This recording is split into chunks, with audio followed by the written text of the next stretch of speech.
ओम नमः शिवेभ्यः। ओम नमः शिवेभ्यः। प्यारे बंधु, आज हम सभी पुनः भारत की राजधानी दिल्ली के निकट हरियाणा प्रांत सोनीपत जिला राय तहसील आसावरपुर ग्राम भव्य लघु संवेशिकर तीर्थ क्षेत्र पर हम विराजमान हैं, जहाँ पर पारसनाथ भगवान का दिव्य मंदिर है, जिनालय है। भगवान महावीर स्वामी का शासन चल रहा है और भगवान महावीर स्वामी की जो वाणी खिरी वही वाणी जिनवाणी के रूप में प्राप्त है। वह जिनवाणी 4 अनुयोग में जिसे तैयार किया गया है और उस 4 अनुयोग में प्रथमानुयोग, कर्णानुयोग, चंद्रानुयोग, द्रव्यानुयोग, ये 4 अनुयोग हैं। और उन 4 अनुयोग में प्रथमानुयोग में जो है कथा कहानी के माध्यम से वर्णन है। कर्णानुयोग में कर्म सिद्धांत, चरणानुयोग में आचरण का वर्णन है और द्रव्यानुयोग में जो शुद्ध द्रव्य आदि का वर्णन है। इस प्रकार से यहाँ वर्णन पूरी जिनवाणी पर व्याख्यान है। उसी में जो है यहाँ पर मुनियों का कैसा आचरण होना चाहिए, उसके लिए यहाँ पर मूलाचार ग्रंथ का वाचन चल रहा है, व्याख्यान चल रहा है। यहाँ पर बता रहे हैं संसार, शरीर व भोगों से व्रत, विषय कसाय, आरंभ परिग्रह से रहित, सम्यक दर्शन, सम्यक ज्ञान और सम्यक चारित्र से सहित जो ज्ञान ध्यान तप में लीन, जो यथा जात दिगंबर मुद्रा को धारण करने वाले साधक ही श्रवण कहलाते हैं। क्या बोले? यहाँ पर बता रहे हैं कि जो श्रवण कौन है, उनका क्या लक्षण है, क्या गुण होना चाहिए, क्या विशेषता होना चाहिए। तो बोले संसार शरीर और भोगों से व्रत। आज दुनिया के लोग जो हैं इन 3 चीजों में फंसे हुए। एक तो संसार में फंसा हुआ है, संसार में भ्रमण कर रहा है। कहीं व्यक्ति मनुष्य हुआ तो मनुष्य योनि में भटक रहा है, कोई देव बन गया तो वहाँ पर विचरण कर रहा है, कोई नारकी बन गया, कोई पशु पक्षी बन गया, छोटे बड़े आदि कीड़े मकोड़ी बन गए। संसार, यही संसार। और इस संसार में वह भटक रहा है, अनादिकाल से भटक रहा है, अनादिकाल से भटक रहा है। बोले या संसार सुखी कोई नजर नहीं आता। बोले इस संसार में जितने भी लोग हैं कोई भी सुखी नहीं, चाहे तुम हो चाहे हम हो, कोई दुखी, कोई सुखी।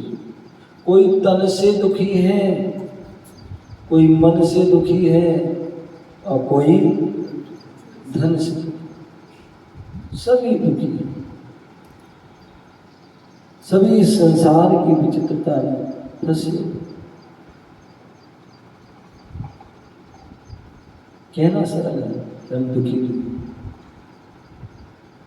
अभी 2 जीना चढ़ने हुए तो मालूम पड़ जाएगा। कभी जो है कि थोड़ा चल लो तो परेशान हो जाए। और बहुत सारी जो है प्रत्येक व्यक्ति के अंदर जो है वो रहता है। हाँ, ये बात अलग है हम उसको माने या ना माने। यदि हम अपने आप को दुखी मानोगे तो हम दुखी हैं, हम दुखी हैं, हम दुखी हैं, हम दुखी हैं कहते हो, दुखी बने रहोगे, दुखी बने रहोगे। और यदि हमने कह दिया कि हम तो सुखी हैं, सुखी हैं, सुखी हैं, तो आपको सुख करना। आप कहोगे हम तो गरीब हैं, गरीब हैं, गरीब हैं, गरीब हैं, तो गरीबी बने रहोगे। और हम कह दो हम सेठ हैं, क्या है, हम तो सेठ हैं, धनवान हैं, तो क्या होगा, निश्चित ही आप एक न एक दिन जो सेठ बन जाओगे, धनवान। ये भावना भवनाशिनी और भावना भववर्धिनी।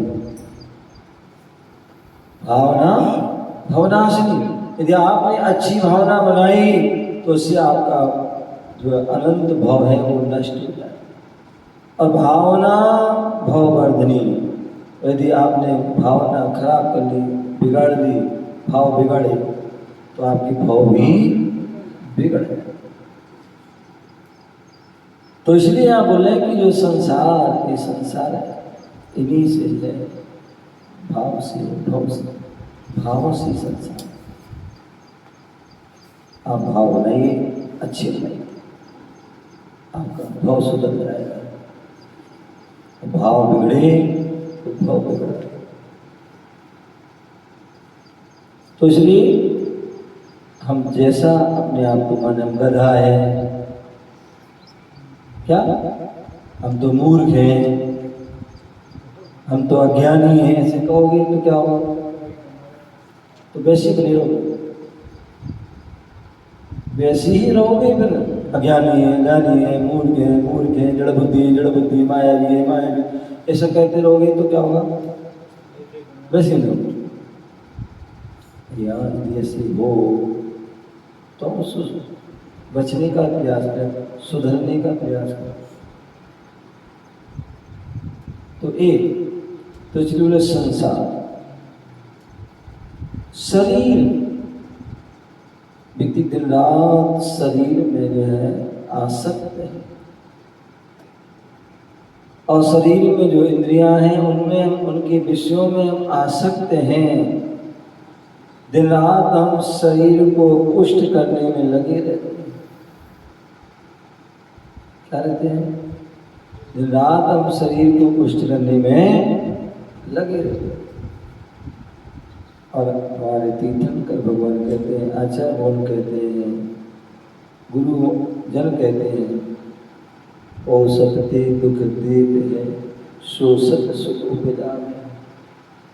जितना आप इस शरीर का पोषण करोगे, दिन रात इसकी खुशामद करोगे, उतना ही ये शरीर तुम्हें धोखा देगा,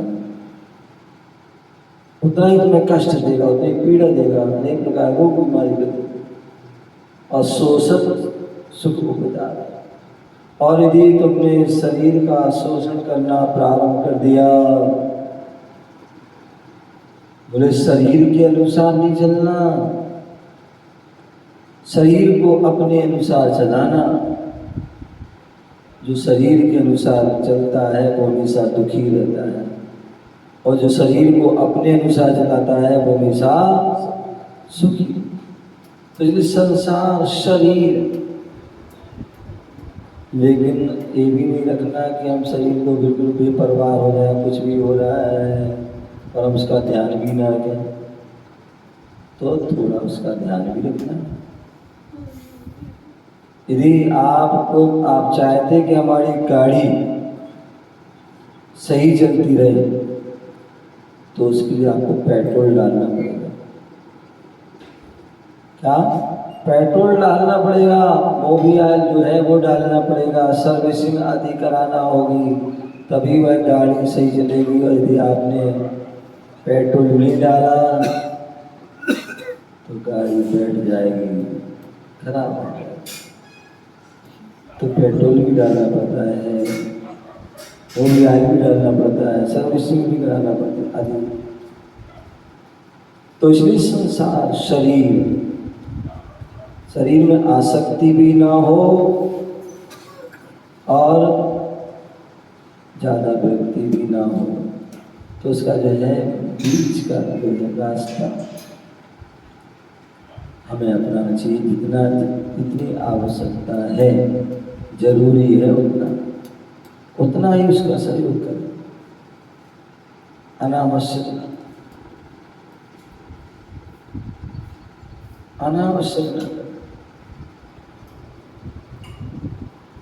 क्या अनावश्यक न करें।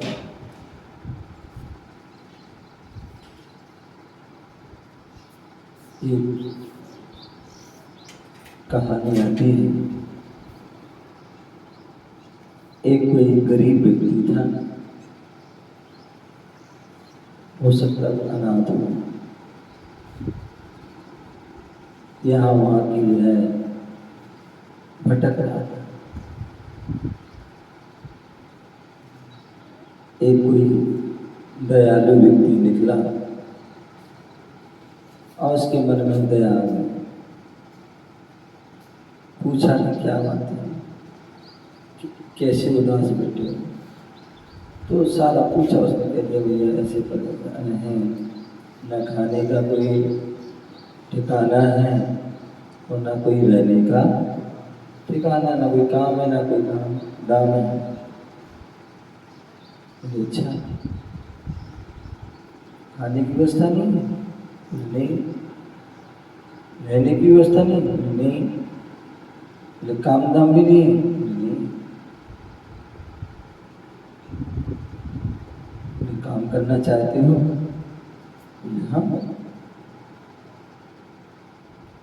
बोले जो है हमारा ऐसा काम है, ऐसा घर है, यहाँ घर है, वहाँ चलो। और घर है, उसमें हम तुम्हें रहने के स्थान दे देंगे, वहाँ तुम रहना। और खाने के लिए हम तुम्हारे सुबह शाम भोजन आदि दे देंगे, बाकी तुम जो हमारा जो काम है इसको कर देना। ठीक है। अब वह क्या हो गया, उसने कहा भाई उसको जरूरत थी, उसको कहीं रहने का मिल रहा है, खाने ही मिल रहा है और काम ही मिल रहा है। ठीक है, उसने कहा। अब जो है सुबह शाम खूब मेहनत करता है। क्या करता है? खूब मेहनत करता है। जैसे भैया कह रहे हैं, उनकी दुकान है, किराने की दुकान में काम करते हैं, यहाँ भी काम कर वहाँ जाते हैं, यहाँ करते जाते हैं। तो ऐसे वो काम करता था, सुबह से लेकर शाम तक खूब काम करता था। और उसको जो है सेठ ने क्या रखा था, सेठा ने, कि उसको जो है सुबह शाम सुबह 4 रोटी देना, शाम को 4 रोटी देना, और एक जो भी दाल सब्जी बने जो भी दे देना, रूखी सूखी होगी। ठीक है। वो क्या है, डेली जो है ऐसा करता था, काम करता था, और वहाँ वो खाना दे देते। आराम से उसका दोनों का काम चल रहा था। जिसके पास खाने पीने को नहीं था, उसको खाना पीना मिल गया, रहना मिल गया, सब पहनना मिल गया, सब कुछ मिल गया। आराम से काम कर रहा है, और उनको भी जो है लोन का टाइम काम मिल गया, सहयोगी मिल गया, उसके लिए सहयोगी मिल गया। दोनों का काम चल रहा है, दोनों का काम चल रहा हो गया। चलता धीरे धीरे ऐसे काम चल रहा था। काफी 4-6 महीने हो गए। अब ये 4-6 महीने जैसे हुई, तो अब दिवाली का मौसम आया, दिवाली का त्यौहार आ गया। अब दिवाली का त्यौहार आया तो सब आ गए, दिवाली बढ़िया, ये सफाई वो सफाई, काम वो काम, और अंत में फिर मिठाई आदि बनती है, बढ़िया खाना बनता है उसमें। तो जो सारा काम आदि सारा हुआ, तो अब जो है उस व्यक्ति ने खूब काम किया, जो भी काम तय था, तुम काम करो हम खाना दें। अब क्या उसने खूब काम किया और खाना किया, तो उसको सेठानी को सोचा था आगे उसको, यार डेली उसको तो दाल रोटी खिलाते हैं, इतना काम करता है, इतनी मेहनत करता है, क्यों ना हो आज त्योहार है,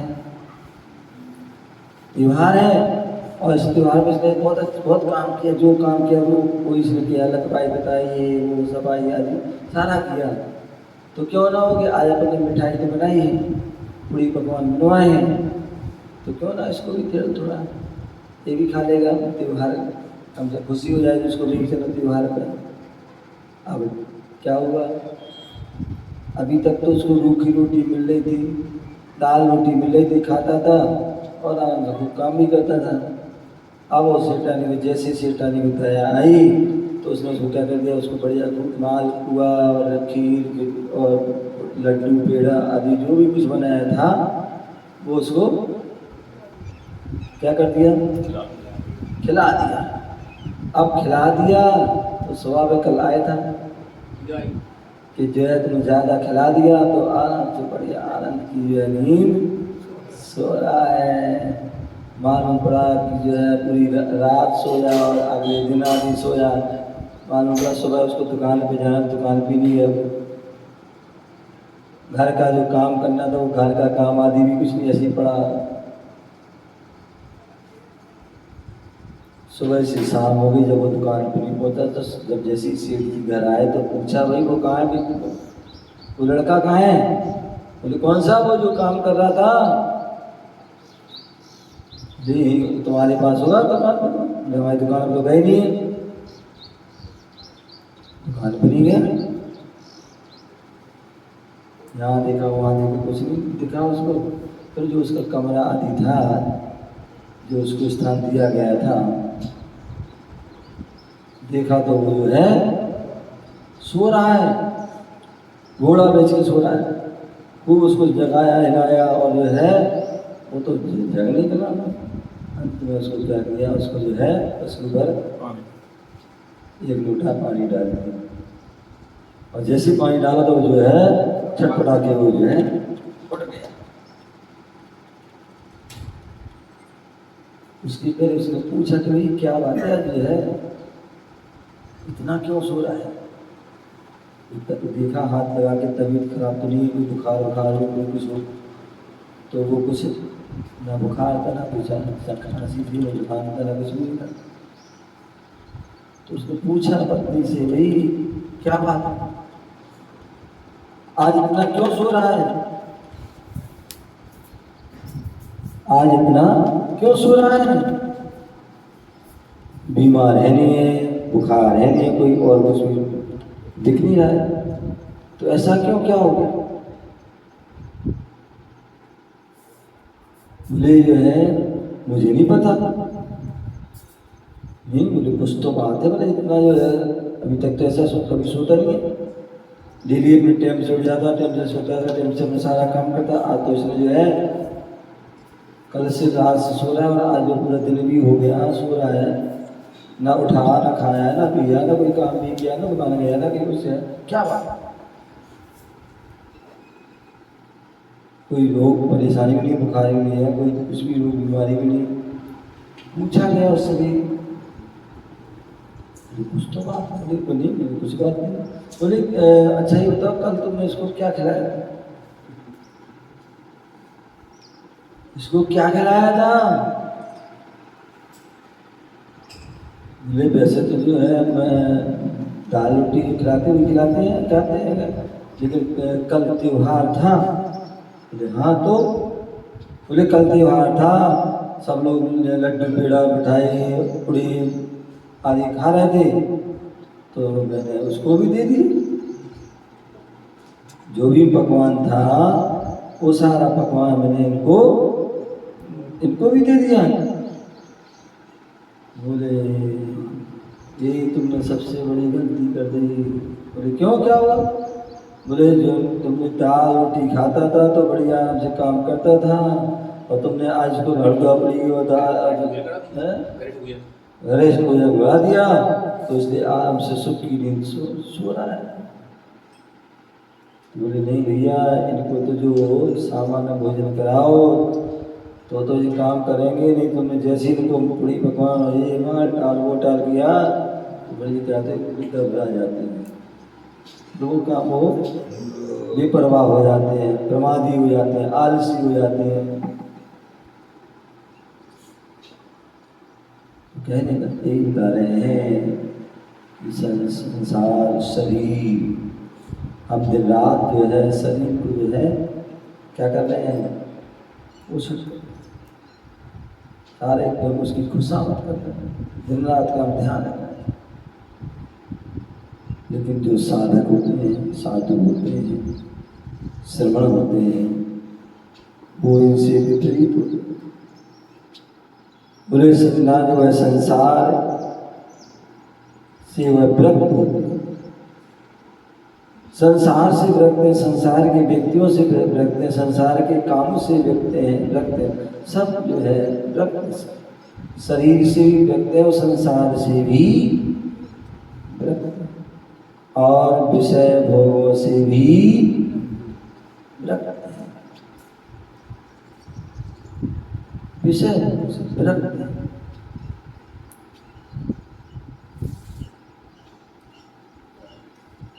जो आ गया, जैसा आ गया उसको अपने ग्रहण कर दिया, उसमें किसी प्रकार की कोई इच्छा नहीं करते कि हमें ये मिल जाए, हमें वो मिल जाए, ऐसा मिल जाए, वैसा मिल जाए, कुछ जैसा मिल गया। वे हाथ में भोजन करते हैं, उसका रीजन यही है।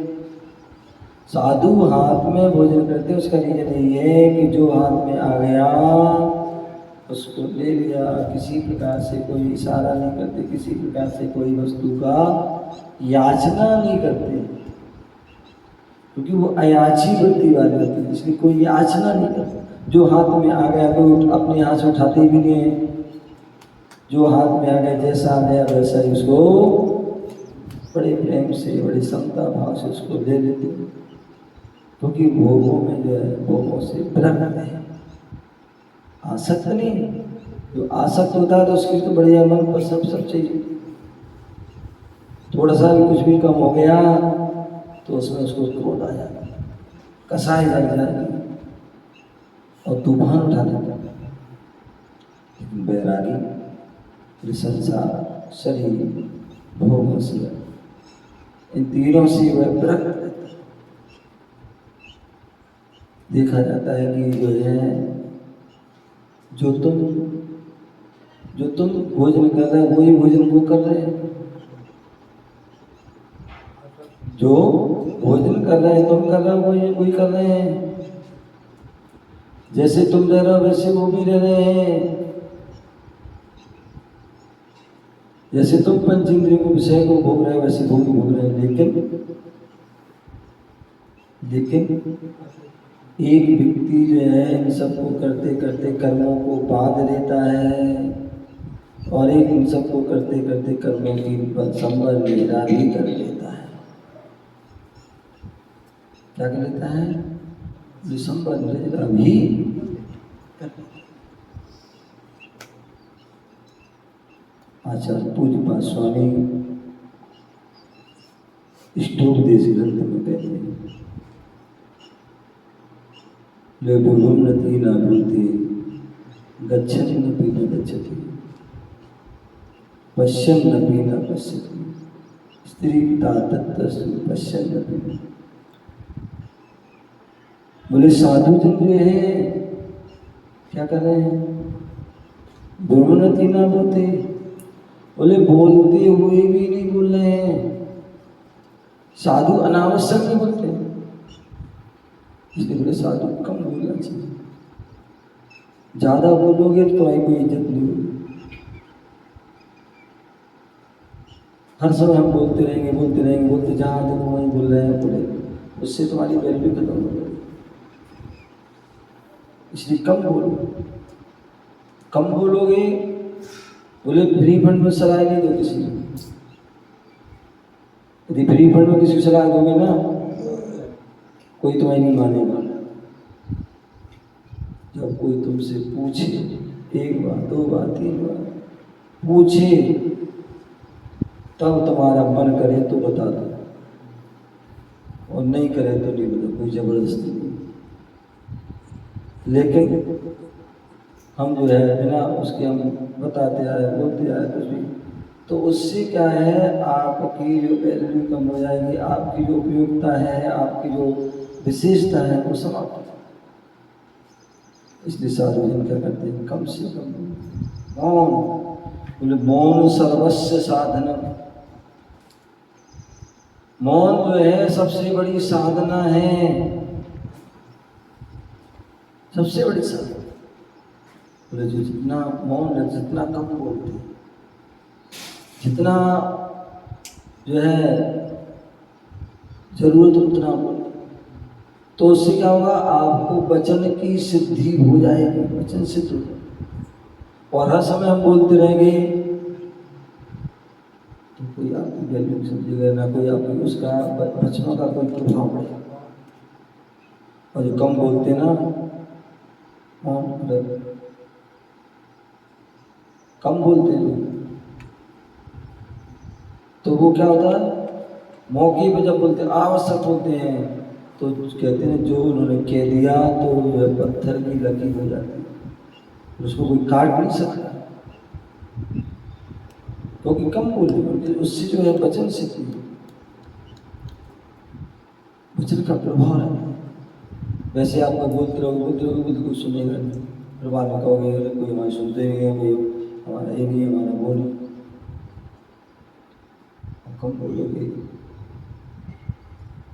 कम बोलोगे तो वो क्या होगा, तो किसी को कुछ कहोगे तुरंत उसका प्रभाव आएगा, तुरंत वो आएगा। अथवा जो वो तुमसे बोलना चाहेगा, बार बार प्रयास करेगा, तो इसलिए बोले भ्रूमरति ना बोले, बोलते हुए नहीं बोलते साधु। बोले जब आवश्यकता होती है तभी बोलते, न था मौन, क्योंकि साधु का लक्षण ही है। साधु का लक्षण क्या है, बोले ज्ञान ध्यान तपोरता। क्या है, ज्ञान ध्यान तपोरता। बोले साधु मौन है,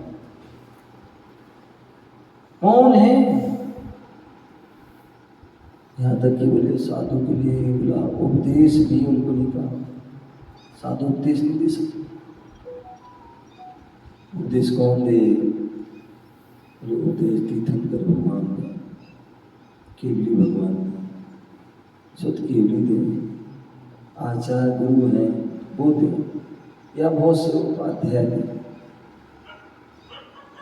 साधु क्या करें भैया, ज्ञान ध्यान तक, ध्यान लीन है, मौन साधना। हाँ, जब गुरुजन जानते हैं, समझते देखते हैं कि हाँ योग्य है, सब कुछ बढ़िया है, तब जो है उनको आज्ञा देते हैं। जब दीक्षा होती है, दीक्षाओं की विधि में एक मुख शुद्धि क्रिया होती है। क्या होती है, मुख शुद्धि। और उत्कृष्ट मुख शुद्धि क्रिया का विधान है 12 साल का। क्या होता है, 12 साल। बोले 12 साल तक, इसलिए जो है कई बार ऐसा होता है कि भाई जो है 12 साल बोले साधना तपस्या करो, ज्ञान ध्यान तक करो, जिससे कि आपकी उपयोगिता, आपकी विशेषता है। और दीक्षा लिया, और दीक्षा लेके बाद में बोलना करना, ये करना वो करना, तो उससे क्या होता है, कई बार प्रभाव नहीं पड़ता, प्रभाव नहीं पड़ता। कई बार कहीं किसी श्रावक ने कुछ पूछ लिया, कुछ कर लिया तो कुछ नहीं, अथवा किसी सभा में बैठे किसी विद्वान ने कुछ पूछ लिया तो उसमें क्या होता है, अच्छा है। तो इसलिए बोले, इसलिए उन्होंने कहा कि ये 12 साल मौन हो, मौन सा ज्ञान ध्यान तपो ली लो, अब तपो। और जब तुम जो है पूरे तप जाओ, पूरी योग्यता आ जाए, फिर जाके इतने से बोले गुरु के लिए कुम्हार की संज्ञा दी गई। इसकी कुम्हार, जैसे कुम्हार जो है मटका बनाता है तो उसके लिए जो है कितना मेहनत करता है, उस मिट्टी के लिए कितना जो है पिटना पड़ता है, कुटना पड़ता है, पानी में जो है सड़ना पड़ता है, तो कितनी जो है हथौड़ी आदि की जो उसकी ठोकरों को जो है खाना पड़ता है, सर्दी को भी सहन करना पड़ता है, गर्मी को भी सहन करना पड़ता है। अग्नि की जो है वो उष्णता को भी सहन करना पड़ता है, धूप को भी सहन करना पड़ता है, तब जाके जो है वह ईंट आदि बनती है, तभी उसमें जो है श्रेष्ठ आती है, तभी उस ईंट के माध्यम से जो है बड़े बड़े जो है महल बनते हैं, मकान बनते हैं, घर बनते हैं। इससे यदि ईंट कच्ची ईंट होगी, कच्ची ईंट से यदि कोई घर बनाएगा तो क्या होगा, थोड़े से पानी में वो बह जाएगा। तो इसलिए क्या बोल रहे हैं, संसार शरीर भोगों से भ्रम और विषय कसाय आरंभ परिग्रह से रहे, बोले तीन से सहज और तीन से रह। संसार शरीर भोगों से भ्रम रहना है, विषय कसाय आरंभ परिग्रह से रहित होना है, और सब में दर्शन, सब में ज्ञान से सहज होना है। ज्ञान ध्यान तो अपने नहीं रहना है, और यथा जान दिगंबर मुद्रा को धारण करके जो है साधना करना है, वही श्रवण कहलाते हैं। ऐसे उन श्रवण का जो है वर्णन मूलाचार में है। हम सभी उस ग्रंथ को पढ़ें, समझें, जानें और अपने जीवन में उतारने का प्रयास करें, तभी हम सच्चे श्रवण और हम साधकों का कथन चलते, तभी हम सच्चे श्रावक बन सकते हैं, तभी हमारी आत्मा का कल्याण होगा, तभी हमारी आत्मा का हित होगा। ऐसा हमें जानना चाहिए, समझना चाहिए।